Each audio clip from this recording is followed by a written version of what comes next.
Oh yeah! Ahoy there, Buccaneers and Buccarinas! My name is Captain Yugioh, and welcome back to more dev updates as things go. So, before anything else, if you like what you see after you watch the video, give it a nice good old thumbs up, talk about it down in the comments below, subscribe to the channel if you want to see more, and other than that, let's get right into it, because there is a lot to talk about when it comes to this developer update, which, isn't it nice that we have a developer update again? Like, it's been, I think it's been, like, the last time I think we had one was, like, with Roll Q or something like that, so it's been months since we had a developer update. So it's nice to see Jeff loving us once again with his wonderful presence. I guess he's got something like that, but yes, it's good to see that he's back on top of things, and we're gonna get more of these updates going in forward in the game. And that's just one of the things that the developer update talked about, was that there's gonna be more patches in frequent succession, and it seems like it's gonna be one of those things where it's like they're gonna have like some big old laundry list of dramatic changes to kind of bring to the game, and then when they actually implement them into the live version, it may get, you know, smaller. Like, kind of how with the McCree buff, for instance, where he was like 250 health, and then they just dropped it on the way to the live server, or something like that, you know. He ran it off, basically. He just ran it off, that's all it was.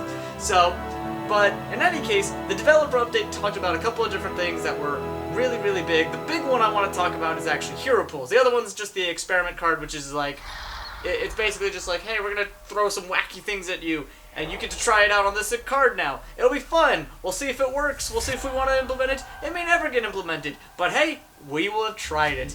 And that's what this is all about, right? Trying new things. Experiencing new experiences and stuff. So, that's pretty nice.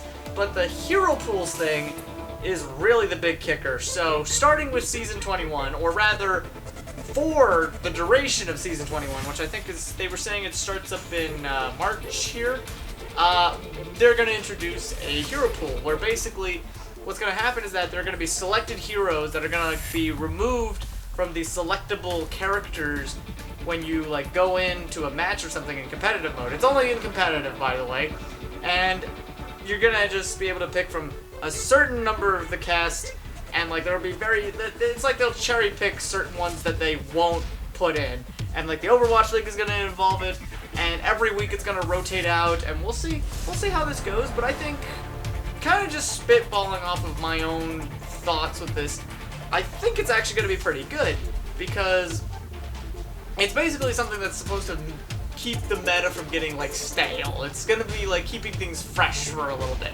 which is something that we really like to see, especially in our, you know, various games. Being at plat, gold, plat, you get a wide variety anyway, because people are doing like all kinds of stuff. Like, nobody's really like looking for like team compositions. They're not looking for like specific like synergies all the time. They're usually, most of the time, especially if it's like DPS for some reason, they just want to do their own thing. And there's nothing wrong with that. It's just that when you're in a competitive environment, it's like, kind of like you to work with me on this one, just a little bit. Just work with me, okay? Just work with me. Respect my thing. Just do me a favor and work with. But I digress. So, with this hero pools thing, it's gonna be like, it's certainly gonna impact the highest levels of play, where they do usually have a tendency to like work off of dominant strategy, where they just figure out, okay, what's the best comp, what are the best tanks to play, what are the best DPS to play, what are the best healers to play in this one super dominant composition, and then they just win with that. That's pretty much like, it's the path of least resistance, it's the dominant strategy. It's one of those things that's like, it's fine for like trying to like understand a game and like get the fundamentals down, like in something like, you know, for Hearthstone, for instance, where there's always like a specific deck that like tops out a lot of the time. People want to try and play that deck because it's like, okay, this is like the most optimal build out of a 30 card deck. These are the ratios you want to run, and then this is just like the win percentage just ends up being so high. People are playing this up to legend. It's the best deck of the format. Similar thing going on in Yu-Gi-Oh! Most of the time, where it's just like, you know, you build a deck of 40 cards, you get your 15 card extra deck, your 15 card side deck, and then you're just preparing for all these different matchups most of the time. So that way you can just win out in tournaments and, you know, by participation through, you know, who tops at these tournaments, you figure out the best exit format. So a similar idea happens in Overwatch, where basically they're just trying to figure out, you know, the most efficient, most effective, you know, composition for their team, so that way they can just completely wipe out everybody else. And that's basically how the strategy works. We've seen this happen in, like, you know, various metas past. Like, Dive Era was basically like, you only played Winston, Diva, Genji, Tracer, Zenyatta, Lucio. Sometimes, depending on the map, you played Widowmaker or something like that. Like, usually Ilios would have, like, a Widowmaker kind of show up in, like, the ruins. But other than that, there wasn't really a reason to, like, you know, really deviate from the composition massively. Same thing with Goats, especially with Goats, because Goats was like the whole point of Goats was like, you had to run these 3 tanks, you had to run these 3 healers, and like, that was it. That was the comp. Here, we're experiencing it again in this current meta, where it's like, it's a double barrier thing.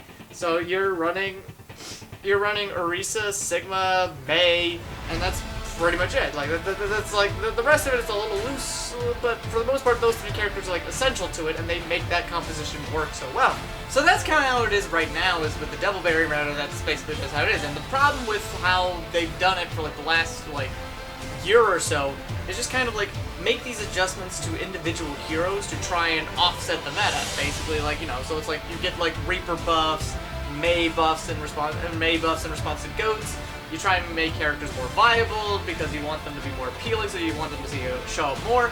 But like, because they aren't like so powerful individually, because the individual hero is not as powerful as what is the team composition, it's not like a solo carry, it's not a solo destroyer most of the time. It just ends up like working against it most of the time. If anything, it's just kind of like, you know, why do we need to buff Reaper when like we don't use Reaper? We don't care if Reaper gets buffed, right? You know, we're running Goats. We just need tanks. We don't care about the rest of the cast. We just want tanks and healers. That's it. We don't care if Reaper gets buffed because nobody's gonna run Reaper. He's only got 250 health. Meanwhile, we got big old beefy boy with a hammer over here. He got 500 health. Who needs any of that stuff? Who needs shotguns?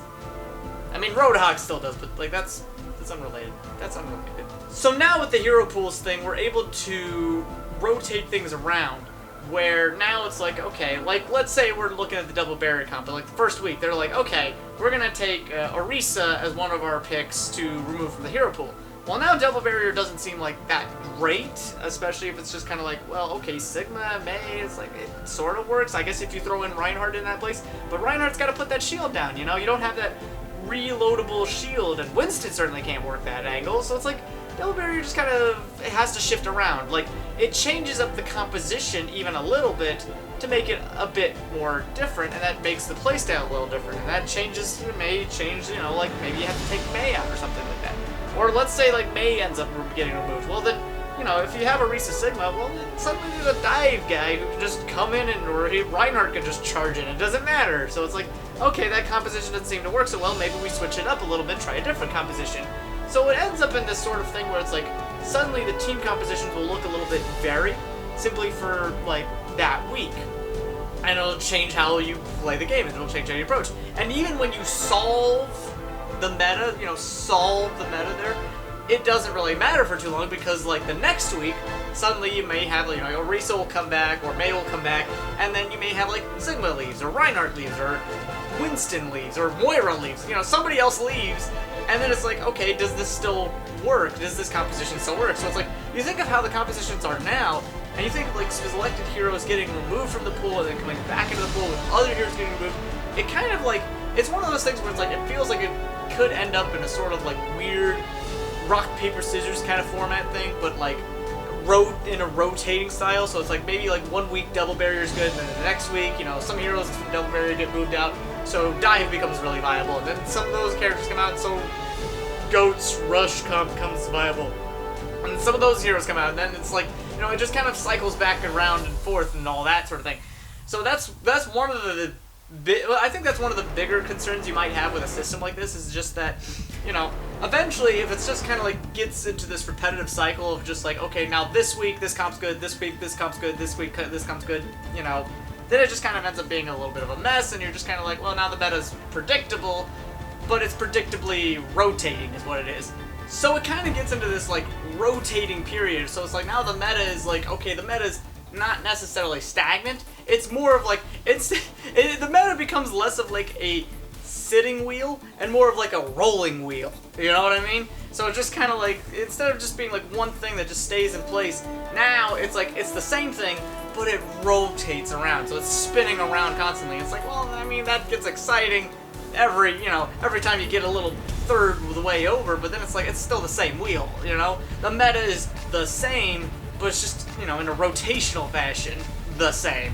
So that's a concern that could come up with this, but otherwise, there's a lot of, I mean, luckily the good thing about the hero pools is that there's enough heroes in, like, tanks, supports, and especially in the damage category that I think, you know, the hero pool system will be like, you know, they'll be able to like make enough variance in the compositions with what they remove that'll kind of force things to be like really different. So even if like the current Devil Barrier meta composition is viable for 1 week, and then they take a couple of heroes out, and it's like a couple weeks go by, and then they, you know, you have all the heroes back or something like that, or maybe you don't have all the heroes back is really what it is.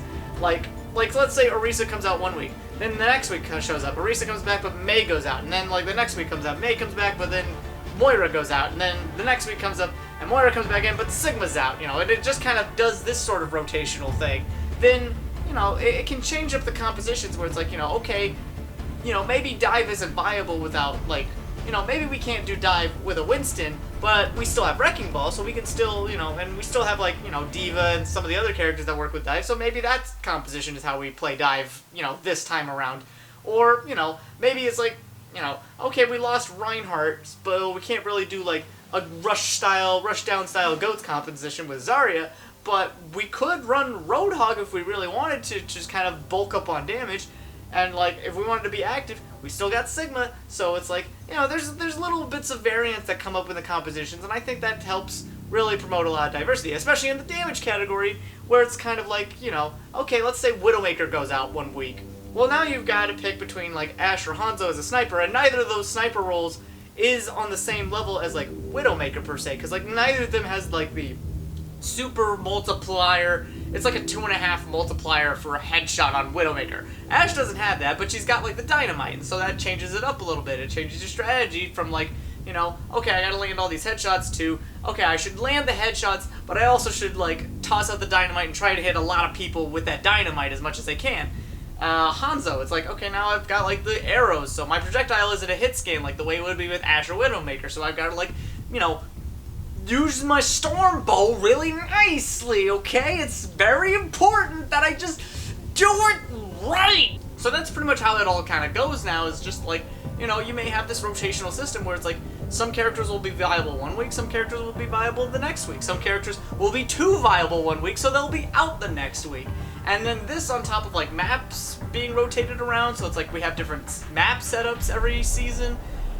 It's gonna make it very interesting, and I think one of the, and then like another part of it is just like, you know, you get this nice little thing where it's like, let's say you're like a Torb main for whatever reason, right? Like you're a Torbjorn main, and like let's say like Torbjorn is viable like 1 week, and then the next week he gets taken out of the format. Well, you don't have to, you're not obligated to play in that format for that week. It's only for a week long. You just, you know, you just say, you know what, I'm gonna take a break from competitive. I'm gonna go over to Quick Play Classic, or I'm gonna go to Quick Play. I'm just gonna, like, I'll play Torbjorn there. I'll get good, you know, practice him out over there. And it's like, that's still okay. Like, it helps shape your Overwatch experience, because now you're just like, you know, you're not feeling like you have to be in competitive every single week. Because it's like, well, maybe the characters you want to play get rotated out, so you're just kind of like, well, maybe I'll take a break. But some people may even be experimental with that, where they may be like, okay, well, you know, even though I'm a Widow main and Widowmaker's out this week, maybe I'll give Hanzo a whirl, or maybe I'll give McCree a whirl, or, I don't know, Junkrat. I don't know why you would if you're a Widow main, but hey, it's there. It just gives you a lot of, like, variance, and it promotes this, like, flexing, this flexibility. It just promotes you from going from one spot to another spot.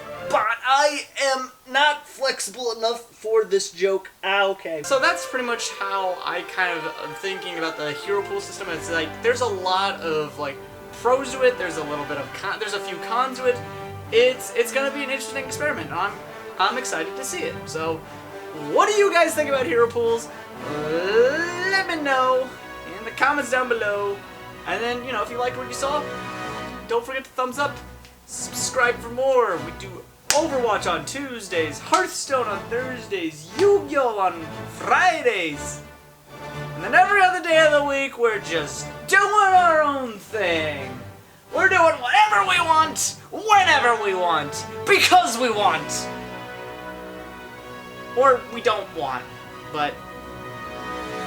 Well, actually, there's really not really much point. I might as well just stand here in front of the camera at this point, because chances are there's going to be another Overwatch update this week, so I might as well be ready and waiting.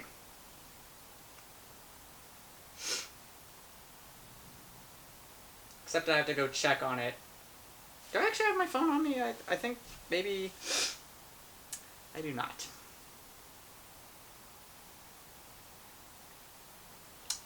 So, I'm gonna